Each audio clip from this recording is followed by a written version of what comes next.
Mamma mia, mamma mia. Sometimes I have the feeling that I'm living between parallel universes. In one universe, AC Milan is awesome, is winning, is fighting for the Champions League, is fighting for Serie A, is winning stuff. And then I switch to the other universe in which AC Milan sucks. And this seventh in Serie A, seventh with a game to play and against Bologna. And if we win that game against Bologna, we are still seventh. Isn't this amazing? Isn't this amazing? Okay, but let's try at least to get something out of it, to understand what the hell is wrong with AC Milan. What the hell? I mean, we know mostly what is wrong with AC Milan, everything. But let's try to get out of this game, get something out of this damned game and the formation and anything. Let's try to talk about it. Before, if you want to leave a like or subscribe, up to you, but that would help a lot because the same algorithm that AC Milan uses for the players. Pun intended. Let's try and see what happens. So one thing I want to say to Fonseca, you know, all the beautiful discourse of the players have to play for the team AC Milan, you have to be part of this team. Yeah, it's all beautiful, but the same discourse is valid for the coach as well. The coach has to do the best for the team and for AC Milan, not try to go on with his ideas if his ideas don't work. Okay? Oh, God. And before you say, but you cannot play in the same way that you play against Real Madrid, that is not the point. That is not the point, because everybody has been saying from the beginning that AC Milan, why the hell is AC Milan playing with a 4-2-3-1? Why the hell are we using this formation? I don't know. Because Fonseca has his football ideas that you cannot apply in Serie A, apparently, or with this set of players. We are not Barcelona, but let's talk about the match. A little bit. Let's start from the formation. So what do I think the problem are in the formation? Obviously, playing with an attacking midfielder that we do not have, it's one of the big problems for AC Milan. But let's start from the defense. The defense. You see this defense here? We keep swapping these center backs every game. Every game is different. And if you have played football in your life, you will know that knowing who you are playing with is extremely important, because and also getting used to that person. Because football is not a game that you play alone. You have teammates. And if you know your teammates very well, then you know what you can expect of them, you know if they're going to cover for you, and all that kind of stuff. In AC Milan, this doesn't happen because we keep changing these. We keep, sometimes it's Ciao and Pavlovic, another time it's Pavlovic and Tomori, and then it's Ciao and Tomori. It's confusing for the players, and we never stay with the same couple. You know, in every team, you have the main couple. You have the two that you always use, and then you switch eventually when you want them to rest, but you cannot do this every game. Every game this happens. And this is one of the problems. The second problem is that this couple, Ciao and Tomori, are slow. They are slow. And if you play with defenders that slow, you cannot afford to play with the defensive line too high, because there's not enough time to recover.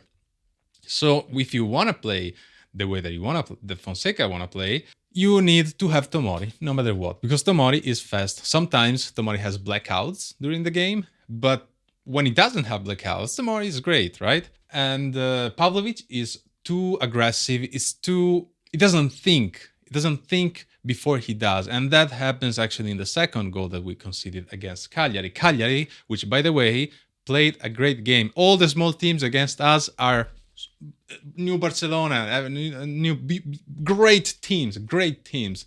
Anyway, the midfield, the problem we have on the midfield is that we lack midfielders. Exactly, we don't have enough midfielders to cover for mistakes. That's because Reinders is more of an offensive midfielder. Reinders likes to stay high, right? He likes to go on attack, and he doesn't have Renders, great player, but he doesn't have a great positional game. Let's say the same level that Fofana does, for example. We cannot have only Fofana there doing that job. Because it's true that sometimes, Chukwueze came back to help Fofana, but Chukwueze is nowhere near the level that, for example, Pulisic helps Fofana, okay? He's not a midfielder. These players that comes back, they do not know how to properly do the job. So one of the mistakes of these games is not having an extra midfielder. In this case, Musa. Musa played a great game against Real Madrid. We don't really know by now where Musa stands in terms of the team. Is like, what can he do? Because we didn't see him much, and when we saw, we might have seen him in the wrong position for him, or at the end of a game, which hard to tell. We might have lost anyway, even with Musa there. Who knows? But at least let's try, like with a midfield, for example, of three, because then Renders can go on the offense, and Fofana and Musa can cover for eventual mistakes. Musa is fast, so Musa. One of the quality of Musa is that he can do this all over the field, right? But no, we got Chukwueze. And this is another problem, which happens here in the attacking third, which is Pulisic attacking midfielder. Pulisic, I think by now we can be sure and say it, Pulisic is much better here. And when he played here toward the end of the game, we saw that Pulisic's position is there and should be here, right? Because Pulisic then can come back and help and do the mezzala. He did that too, because Pulisic is amazing. Pulisic can do everything, but his best role is this. And while he played here, he didn't receive many balls this time. He did come back a lot to try and help the team, the same way, let's say, that Morata does, but that didn't help much. And this is a problem with the constructions of AC Milan. We do not have players that do this role natively. Who does this role natively? Why we keep playing with an attacking midfielder when we don't have an attacking midfielder? This is out of me. I can't understand.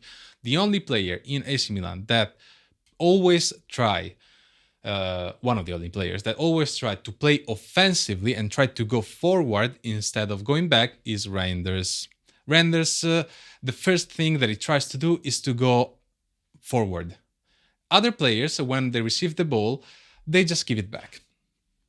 And we are not Barcelona, so we don't have that one touch fast action that we can do. And Cagliari knows that, but we will talk about that as well. Next problem, which is in attack, is Camarda. So Morata is out. With Morata out, AC Milan is different, is weaker, because it's the only alternative that we have to Morata is Abraham, Jovic, and they're both basically out. I don't know, Jovic is still injured or something, and Abraham is works for the team, but we miss that proper goleador, that striker that we want to have, but we don't have. So Camarda, I'm not gonna blame Camarda here. It's one of his first game in AC Milan. The problem here, I think, is that Fonseca wanted Camarda to play like Morata. Camarda was coming back to the midfield quite a lot, but he was never receiving the ball, or his positional play wasn't too great. And by doing so, he barely was in attack. And so it could not be effective there.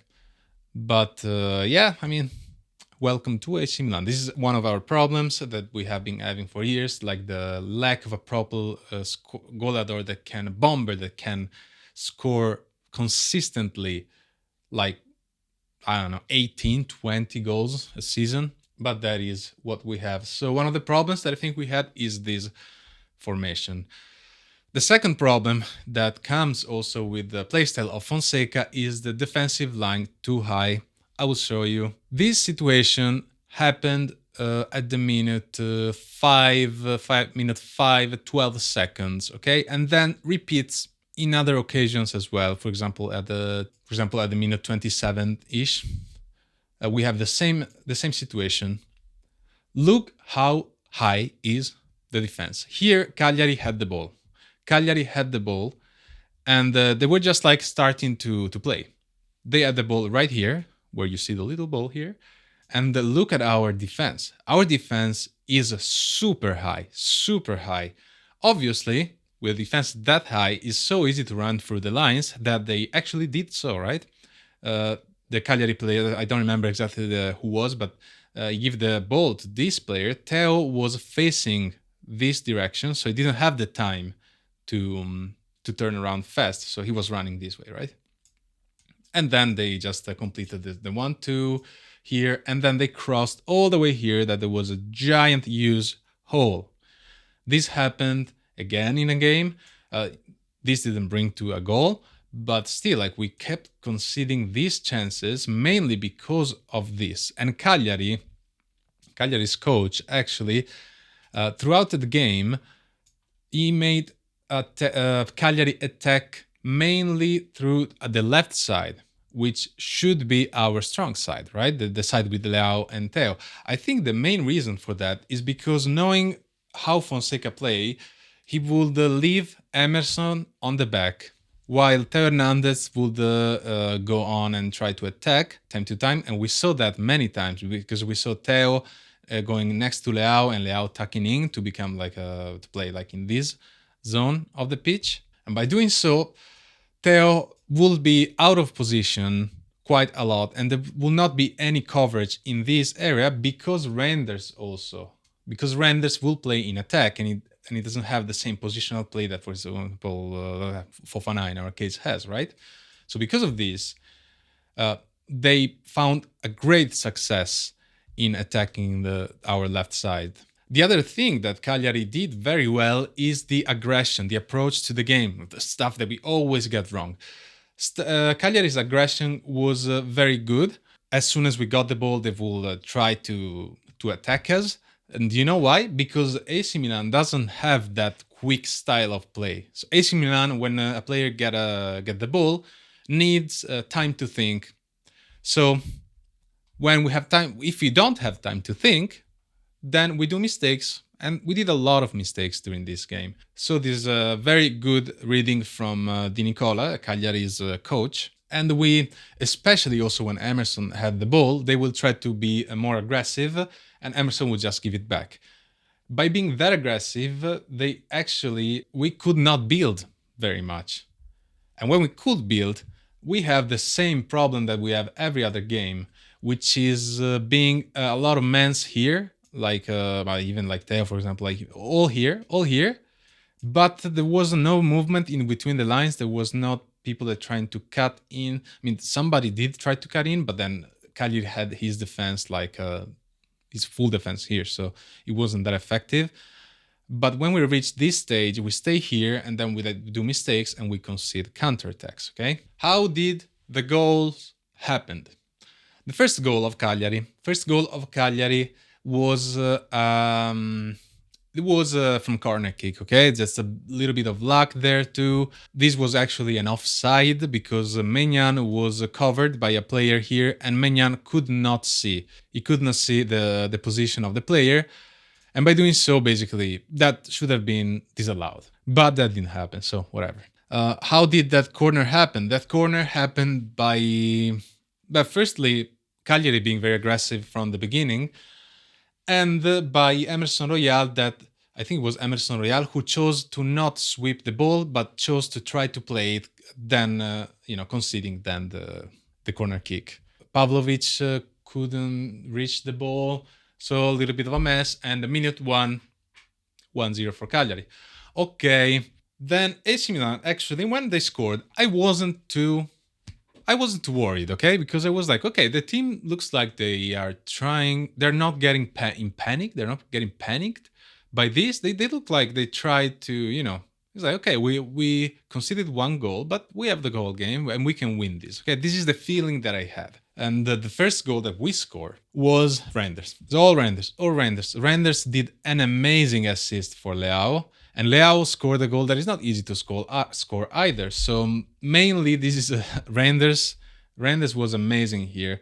But yeah, it's an individual goal with Leao actually playing more in a striker defense, was like more tucked in, decided to cut here, receive the ball, and then scored, right? So awesome, awesome. 1-1. Milan's second goal. Milan's second goal was again was a counter attack. Was a counter attack thanks to Fofana. Fofana actually gave a very beautiful ball to Leao, which was playing like as a striker, like around here, around here. The whole defense of Cagliari was there, but Leao was too fast for everybody else, and he managed to just do what Leao does very well. So that was a great counterattack. Quick, fast, lethal. The stuff that I want to see more, but we don't see much. Second goal of Cagliari. The second goal of Cagliari was a disaster thanks to our defense and Fofana that didn't understood each other. I think here mainly the fault here is Pavlovic not understanding and going just like into aggression and leaving a giant hole here for the Cagliari players to use. And yeah, that's it. Call it misunderstanding. Call it the players are not used to play with each other. Call it a mistake from Pavlovic. I don't know, but this was a mess to watch. It was a mess to watch, and we had the 2-2 disaster. But then, luckily, we managed to score with Abraham. Abraham that came in, and thanks mainly to Leao. Leao was like in this position, and while Fonseca told him to go on the side, Leao said, "Nope, I'll give the ball to Fofana." Give the ball to Fofana, and then we created that beautiful action thanks to Pulisic. Pulisic that was playing now in the right side, and thanks to basically Pulisic trying to shoot from here, then Abraham was here for the rebound and scored. You cannot miss that goal, thankfully. So we were winning 3-2. Yay. And here, that's why I say that Pulisic is much more useful here. And that counterattack is a strategy that we can use more. And call it counterattack, call it fast attack, because we have the quality to do that. Like starting from Leao and Pulisic, there are two players that have this kind of quality, right? Pulisic, Chuku, I think he was out at this point, but he does have that quality. But Chuku, I don't know I don't know what's going on with Chukwueze. Honestly, he did try to do some dribbles, wasn't too successful. He tried to cover. That's the other point. When Pulisic covers here, is much more effective than Chukwueze covering here. Chukwueze felt a little bit lost in this area of the pitch. And yeah, I didn't like his coverage. And we were winning, but don't worry, be happy, because we go to the third goal of Cagliari, the third goal. So we were playing here with a 5-4-1 or 5-3-2, however you want to read it, for about 10 minutes now, because Fonseca decided to just go hyper defense in the last 10 minutes. But the problems that I see here is that while we played with a 5-4-1 with the Real Madrid, we had actually Leao on the pitch, we had Pulisic, we had a lot of quality going on. Now everybody is in, and basically we were parking the bus. Okay, that's what we were doing. Okay, parking the bus, which is different from what we do from Madrid. So what happened here? Here happened that, so this is the Cagliari players who had the ball, and the Loftus-Cheek was in this area of the pitch, and I think it was out of position. He was a little bit confused because he was calling people, I don't know, he was telling Fofana or somebody else, he was pointing to this guy here. He was pointing this guy like go marking him, but I mean, nobody could, I mean, you should have gone marking him, right? But he didn't do it, so he ended up like staying in this area, quite lost and not knowing what to do. He received the ball here. At this point, somebody has to go here, but it wasn't Loftus, so Musa had to leave the man here and go here, so stretching effectively our defense. Tomori now had to follow the man here, right?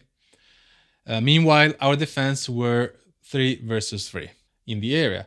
Uh, these two basically managed to do some exchanges here with the ball and to put a cross into the area here. Now here, Theo, I think it was too slow to go cover for the man here, Cagliari's player. Cagliari's players found like an incredible goal that never happens, but amazing. These kind of goals like rarely happened, and of course it has to happen against AC Milan. So that's how we got the third goal. Overall, a very depressing match. A very depressing match to watch because I think I was not the only one that was expecting something better from AC Milan, right? It's not only me, right? I know that Real Madrid is in a terrible moment, but you know, football is made of moments. And I can't believe that AC Milan moment last one game. Like one game, we're good. Next game, we're bad. Next game, we draw. And then we win. Like next game, what is it? Juventus?